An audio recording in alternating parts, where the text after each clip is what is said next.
So I'm here today with Professor Mársa Línehan from the University of Washington, and we're going to talk about dialectical behaviour therapy. So, Mársa, can you tell me a little bit about what dialectical behaviour therapy is?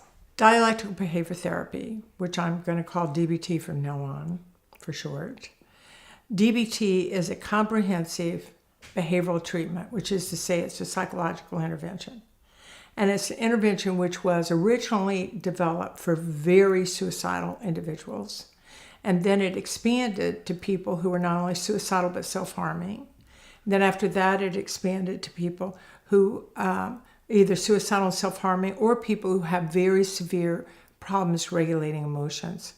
And so it's a comprehensive treatment. And over the years, it's expanded to treat all sorts of disorders besides that. And is still being researched and still being expanded. The essence of the treatment, in other words, the reason it's called dialectical, is because on one side, it really emphasizes change. You've got a problem, you've got to change. That's on the one side. And on the other side, it equally emphasizes acceptance, which is no matter what problems you've got to accept yourself. And so one of the main focus of the treatment is to bring these together. So it's a synthesis of opposites, which is what dialectics focuses on. So not only does the client have to focus on acceptance of themselves and of others, because we've actually had people sent to us solely because their families were going to divorce them because they were so judgmental. So you have to accept yourself and be non-judgmental of others. Okay. And you also have to work on change. But the therapist has to do exactly the same thing. So therapists have to help people change. But therapists themselves have to also find the valid or all that is acceptable and radically accept the patient as they are.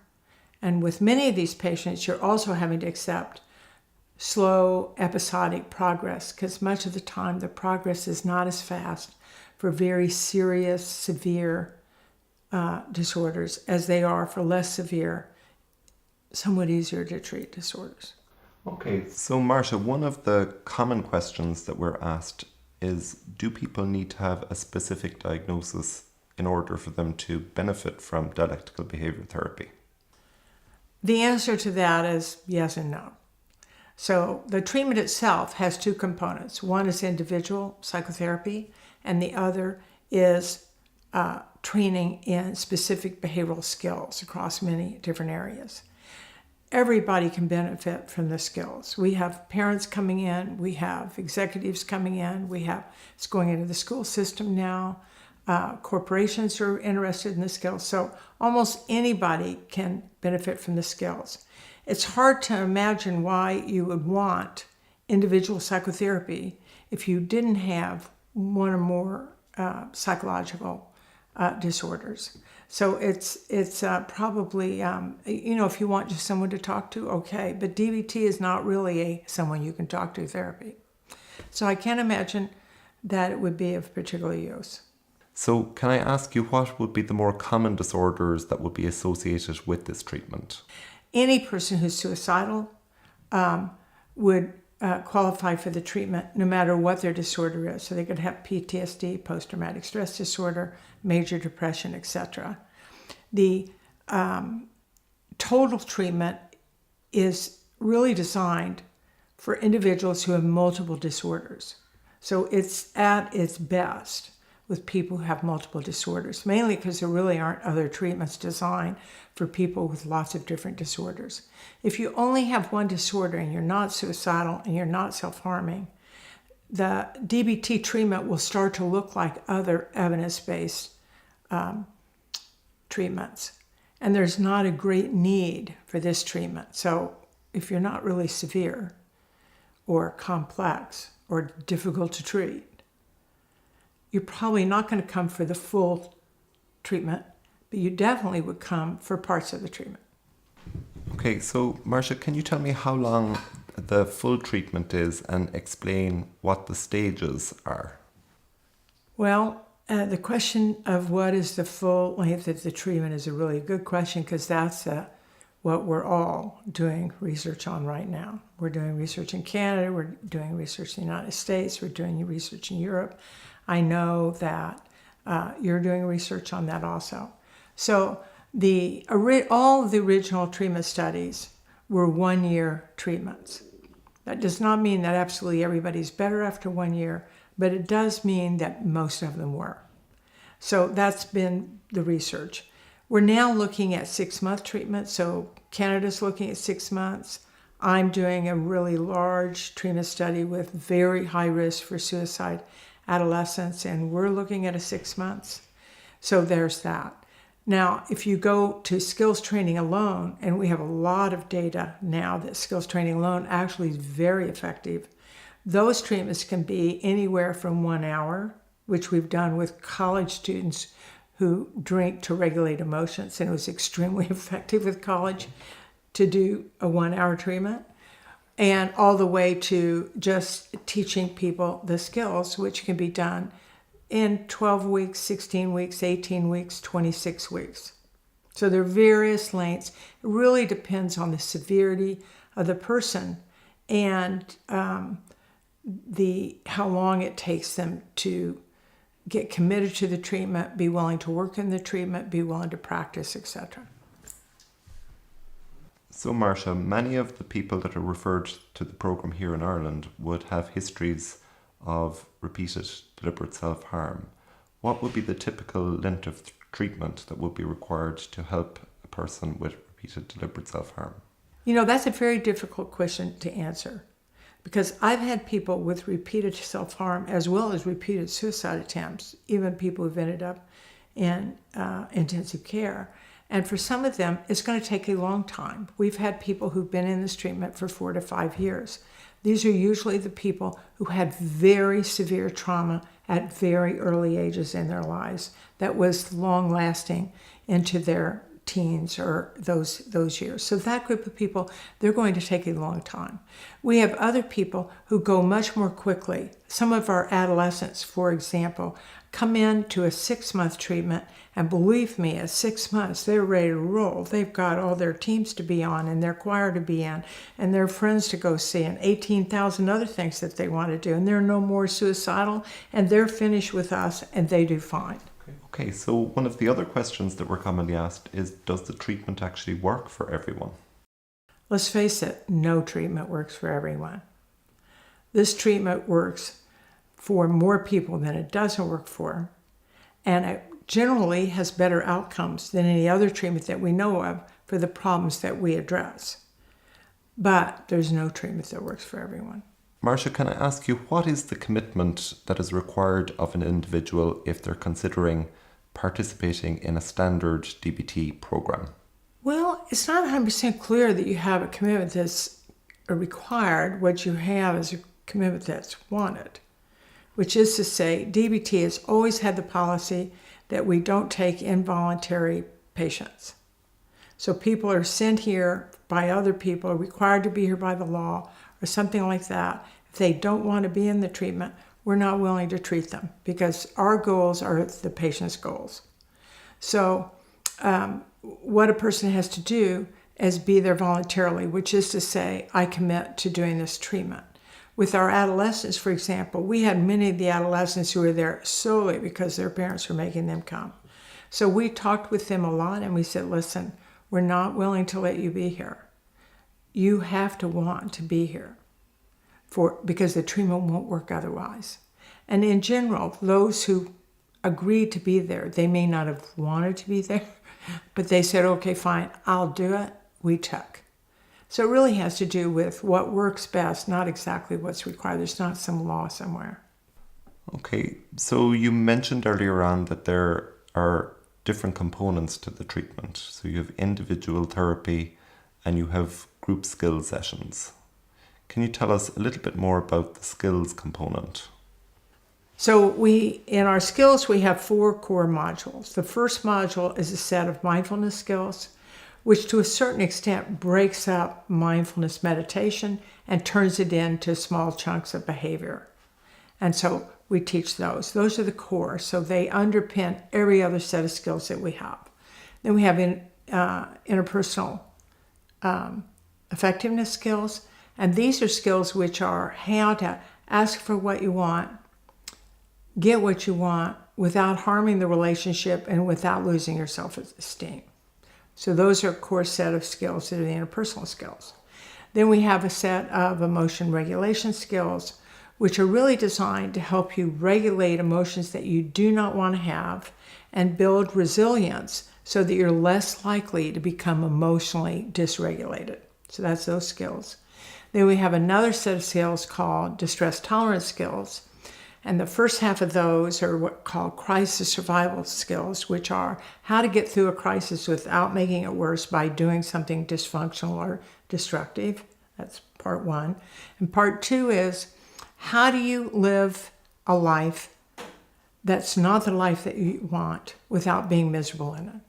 Okay, so that's those. Now, interwoven through all these skills are what we call the supplemental skills.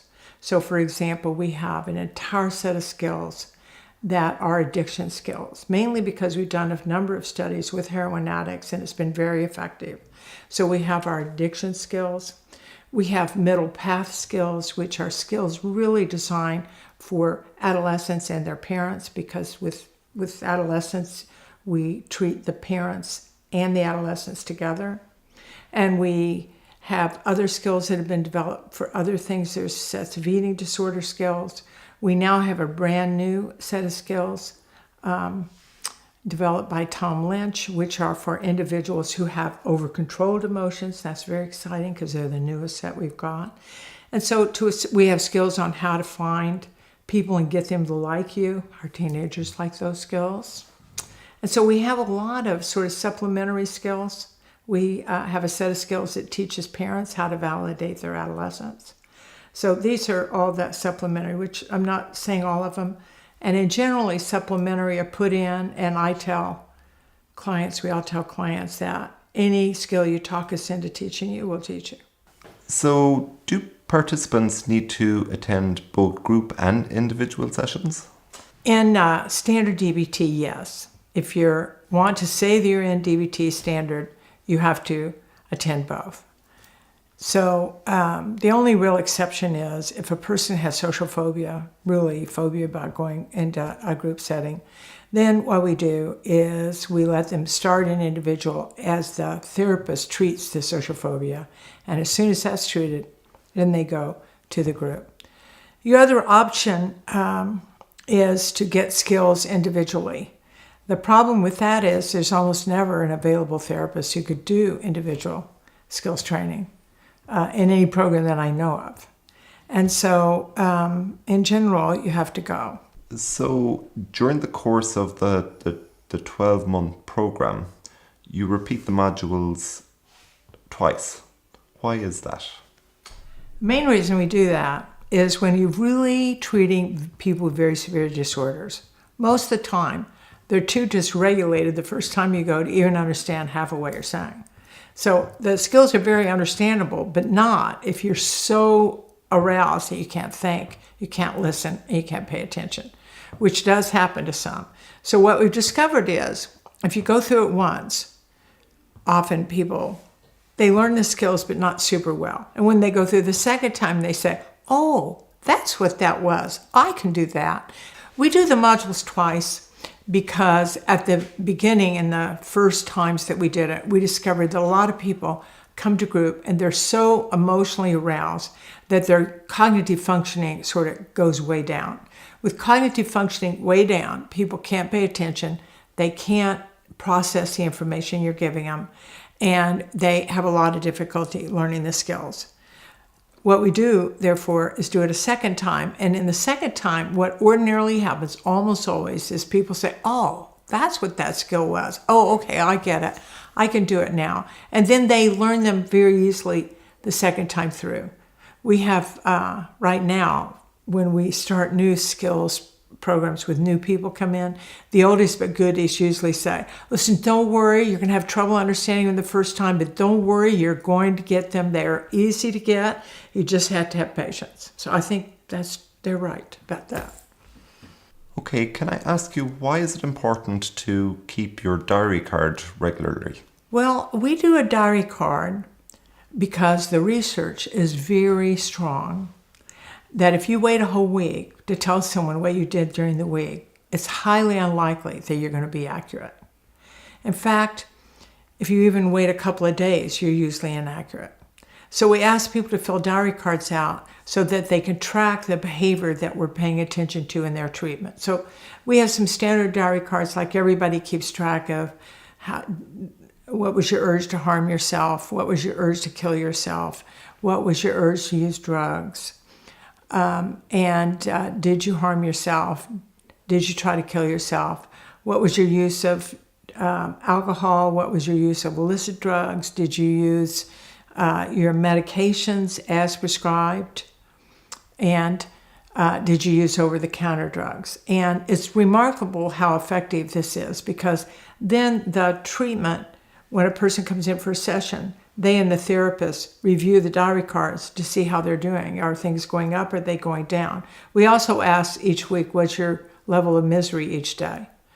And so misery is sort of a proxy for depression and other things. And so it's very important. Then we have a whole section where people can keep track of behavior they and their therapist think are important for them, that might not be for other people. But if you don't know what happened during the week, it's very hard to know what you're supposed to target in the session. So Márcia, can I ask, why is it that you're not required to give the same level of detail and information in skills group as you do to your individual therapist? That's a really good question. The main reason that we don't do it is because dysfunctional and addictive behaviors are contagious. And there's a lot of research on this, and we've seen it in our own groups, that if one person starts talking about cutting, let's say, another person starts wanting to cut. This is one of the problems with inpatient treatment, is one person sees another person cut, so they start cutting. This is also a huge problem with Facebook, is you start telling everyone that you've been cutting, and other people start cutting. And this is everyone understands this when we teach it, because everyone understands that for a drug addict, if you start talking about drugs, everybody starts wanting to use drugs.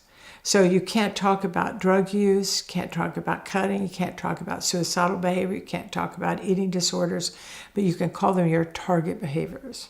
So that's one of the main rules, and it's one of the rules, I have to say, everybody understands. You also can't throw your scars out on the table and do things like that. So the idea is that you have to really pay attention to the fact that you don't want contagious behavior.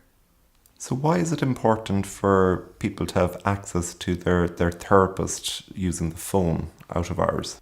There are two reasons for that. Reason one is people often need coaching. If a person starts having a craving for drugs or a strong desire to harm themselves or wants to kill themselves, they need coaching. And what's very clear to me and to our whole group is that the single best coach is always going to be the individual psychotherapist, because that's the one person who actually knows them, okay? The only exception to that is in our skills only program. We may have coaches who are skills co-leaders, but that's the main reason, because people need coaching. And as I say to my therapists all the time, I'm sure you'd rather take a phone call than go to the morgue. So one of the reasons is to try to keep the rate of suicide down. And just to be clear, I have never talked to an expert in suicide that does not take phone calls. Now, the other reason is I have always felt that it was supremely unfair that in this particular relationship, in comparison to every other relationship anybody could get themselves into, the therapist has complete and total control over when you can talk about problems you're having with your relationship. You know, when you're married, one person doesn't get to say, I'm sorry, it's not time. And even, you know, with friends, somebody can't say, I'm sorry, you can only talk about that on Tuesday. But in psychotherapy, you can do that. And I've just always thought it was supremely unfair. So I said, look, clients often leave sessions really distressed, thinking you hate them or you don't love them or anger or something like that. And I've just never thought it was fair that they can't call you.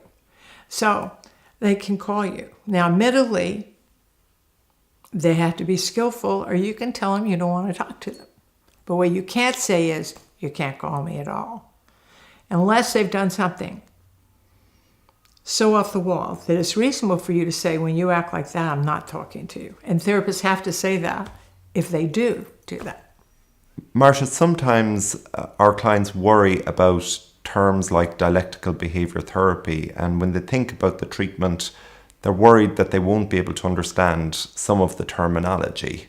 What are your thoughts about that? This just drives me wild. This is sort of the assumption that clients will not be able to understand. You would be amazed at what clients can't understand.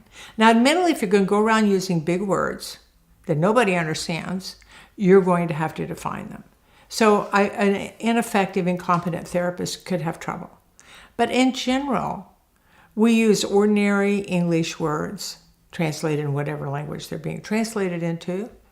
And it's rather insulting or rather fragilizing a client to think they can't understand big words. I always ask any word that I think someone might not understand, I say, do you understand it? We have found, for example, in our adolescent program, I'm not kidding, we use the adult skills, which are reasonably complicated. And I hate to say this, but the adolescents understand them a lot better than their parents understand them, to be honest with you. And the adolescents teach them to the parents. So we've really never had any problem. We certainly have problems with people with dyslexia reading handouts. And for many of them, the words are flowing off the page or something. And so you have to know whether someone has any sort of cognitive disability. And then you've got to match your way of talking and treating to that particular problem. So for example, with my dyslexic, I was very careful to always read the whole handout that everybody else could read. I would read out loud, or I have other people read it out loud. By the way, I've never had anybody without dyslexia not be able to read it out loud. And teenagers love to read it out loud. They raise their hands right away. So you have to modify what you're doing. But it's remarkable how little modification people have to do. So I think this is the fear of therapists, not the fear of clients. Something that clients often say to us is that what is the point in changing if the world around us isn't willing to change? What are your thoughts about that? Assuming that's a genuine question, the client really wants to know why should they change, I would point out to them that it really doesn't make any difference if other people change, actually. What counts is, do you need to change for your life to be more effective and you to be happier? So if what you're going to do is compare yourself to others, decide whether you're going to change, you're probably going to run into trouble down the road. So what you have to look at is the pros and cons of your changing. If there's a lot of pros, not so many cons, then let us help you change. If you discover that there's really nothing in it for you to change, you're not going to get anywhere, you won't be happy, or nothing's going to be better, then fine, you probably don't need us. Can participants fail at DBT? My answer is a really short answer on this one. No, clients cannot fail. Now, that does not mean that therapists cannot fail, and it doesn't mean that the treatment can't fail. So if a therapist gives the treatment by the book, is adherent and has fidelity, and the client does not get better, then the treatment itself failed. And that's obviously possible. No treatment helps everybody. On the other hand, if you have a person who didn't provide it by the book, didn't provide it competently, and the patient doesn't get better, then one could entertain the idea that the therapist failed. And it's certainly the case that a therapist can fail as a therapist treating a specific patient. So Márcia, what happens after year one of DBT, when standard DBT has finished? What happens for participants at that stage? Most of our clients end at 1 year. Many of our clients at the end of 1 year believe they need a whole lot more therapy. This has been our experience. And often the therapist agrees. So we have everybody all upset that you have to end at the end of 1 year. In our research studies, this has become a major problem, except we then came up with a fabulous solution, which is that we tell people that although they have to end, and the reason they have to end in a research study is you have to be able to collect follow-up data. Okay, so you have to, generally they have to be out of therapy for 6 months. So the patients would cry and say, oh, I can't stand it, I'm probably going to kill myself, it's going to be a disaster, etc. And half the time the therapist agreed with them. Except because it was research, we had to let them go for 6 months. We told them, though, that at the end of 6 months, if they wanted to, they could come back into therapy, all right? So at the end of 6 months, we're waiting around for everybody to come back. Okay, it turned out that most people never came back, and they would call us and say they were doing fabulous, that they in fact had not needed more therapy. So then what we started doing when people came and had a year, they would cry, the therapist would cry, and we would tell everyone, listen, if you leave, you can't come back in 6 months, but our guess is when you leave, you're like a butterfly in a hand, and you are going to fly. And I can't count the people who've called us up and say, you know, you were right, I flew. So our experience has been that many people will do fine, but it's scary for everybody. So I'm now entertaining the idea of trying a concept of vacations from therapy. Because once you get attached, often the patient's attached to the therapist, just as often the therapist attached to the patient. Nobody wants to end. So it's possible that if we put in vacations, I have zero data on this, but if we put in vacations, we would find that a lot of people actually were ready to fly. If they are ready to fly, you always want to say you can have a booster session. So for example, over all these years, I have a lot of people who call up and say, can I just come in? I just want to get a checkup, sort of. And people come in. I had one person whose baby died at age 3 and had all kinds of problems all his life. And she comes in to say, I just want to know, am I normal or not? So I have an appointment with her. We discuss it. We discuss what's normal grieving, what's not normal grieving, and she leaves. I would say she comes in, I don't know, every 6 to 9 to 12 months to check out. She'll come and say, I'm here for a checkup. And I have a lot of other clients who do the same thing. So I think it's, what we tell clients is you may be out of therapy, and I may not be your therapist, but I'll always be your ex-therapist. And an ex-therapist is a person in your life. In other words, it's not like I'm now out of your life. I'm just in it as an ex-therapist. I'm thinking of writing a book on how to be a good ex-therapist. So how long will the results of DBT last? Jeepers creepers, who knows? We've never done a multi-year, over many years, follow-up. And the federal government in the United States has not been terribly interested in funding that. So my guess is it lasts as long as you practice your skills. I have many clients who've been in treatment with me who are now in fabulous condition, very happy, have families, have good jobs, are doing really well. So a lot of people are permanently healed. I just don't know what percent that is. There are other people who are always going to have some problems, always be sensitive perhaps, always have some sadness, particularly people who have really tragic childhoods. You're going to always have a certain amount of sadness. But do people continue to harm themselves? No. Are the people, we've done a lot of work with drug addicts, and are the people who are addicted to drugs going to go back to drugs? Many don't. Does that mean no one goes back? No. What can participants do to stay well in the years after they finish DBT? The key to staying well, period, is practicing skills, one. The other is keeping track of what you think that you need in your life. If I've learned anything from teaching patients, it's that what patients think they need almost always is what they need. So the trick here is to not let somebody sell you on the idea that you don't need what you think you need, and to go after it. That's step one. Step two is to radically accept you may not get everything you need. So given that's true, it's really important to keep working to try to get what you think you need, and not to give it up and think, okay, I'm doomed to a life of unhappiness. And the trick to that is to recognize that you may get what you need, it just may look like it's something else. So you got to keep your eyes open. And to a certain extent, you have to wear rose-colored glasses. But, most people don't know this, but I'll give you a little tip.